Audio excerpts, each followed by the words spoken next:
All right, a closer look now at the debt ceiling showdown on Capitol Hill and the potential impact on the markets and investors. Joining us with more is Kevin Swanson, CEO of Potentia Wealth, and Yahoo Finance's Dani Romero. Good to have you here. Thanks so much for being with us, Kevin.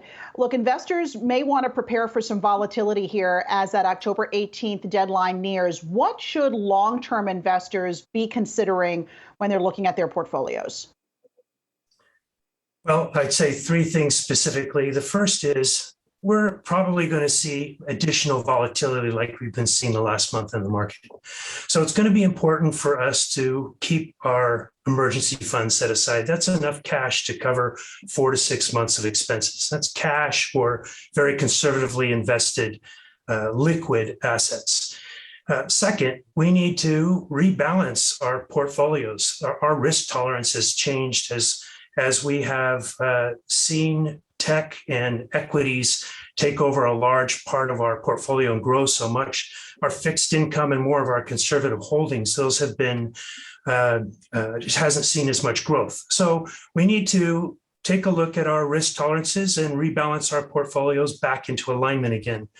And lastly, if there's cash on the sidelines, now is the time to hold that cash, not put it into the market. This may be an opportunity for us to take advantage of some corrections in the market in the next couple of months with some additional volatility around the debt ceiling, and for us to purchase good equities at a discount to today's prices. And Kevin, how much of a drop could you see or experience in your portfolio depending on what happens? Yeah, so if we go back to 2018, we had the longest shutdown in history at that point, just over 30 days. And the S&P lost 6% that year. We had a 20% correction in the market. Fortunately, the following year, we had a 29% return. So while we do see market volatility and potential short-term corrections in the market due to the shutdowns and the uncertainty around those, we do have a tendency to keep positive markets longer term.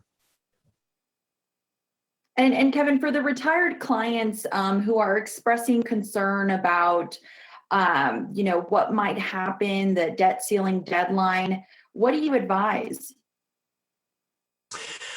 Again, I think that this is a short-term problem. I mean, before we get to any type of default on our debt, which as a nation we've never done, there are a number of different steps that can be put into place to prevent that. So first, the Treasury can roll maturities, which creates liquidity. Second, they can prioritize payments, which means potentially not paying government employees versus paying our debt. And then finally, the Democrats do have the ability to approve a debt ceiling increase using the budget reconciliation process. So I think that these three things will help to prevent that. However, the volatility is always a problem, particularly for those people who are in retirement and do need that income. So at this point, I would make sure that you've got enough money in very conservative investments or cash to take you through the next 4 to 6 months. And, there's also been debate about the Social Security checks and if they'll go out, what could happen? Right. Social Security is part of that existing legal obligation that falls under the debt limit.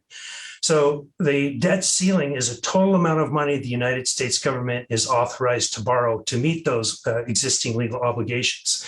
That includes Medicare benefits. It includes military salaries and Social Security. So all of those things those payments could be postponed if the Treasury needs to pay the debt. So we go through a process of making some really hard decisions. Yesterday, President Biden sounded a warning. He said, look, I can't guarantee that the U.S. is not going to default on its obligations October 18th. He warned that we could see the value of retirement accounts shrink, and he also talked about the reserve status of the U.S. dollar. What would this do to the currency markets? That's a good question. Let's go back and take a look at the times previous that we have gone through in history where we've had debt ceiling issues. First of all, the debt ceiling itself has been raised 14 times from 2001 through 2016, 7 times during President Bush's term and 11 times through President Obama's term. So we run into this issue all of the time.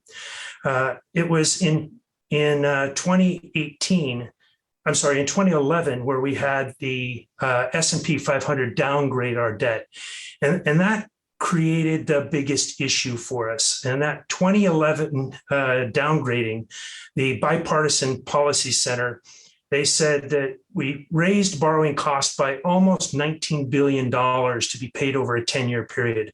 And that means through 2021, we could still be paying for the debt ceiling debacle that we had back in 2011. So it can have a significant impact. All right, we're going to have to leave it there. And of course, we're all watching and reporting on what's going to happen as we near that October 18th deadline. Kevin Swanson of Potentia Wealth, thanks so much for being with us.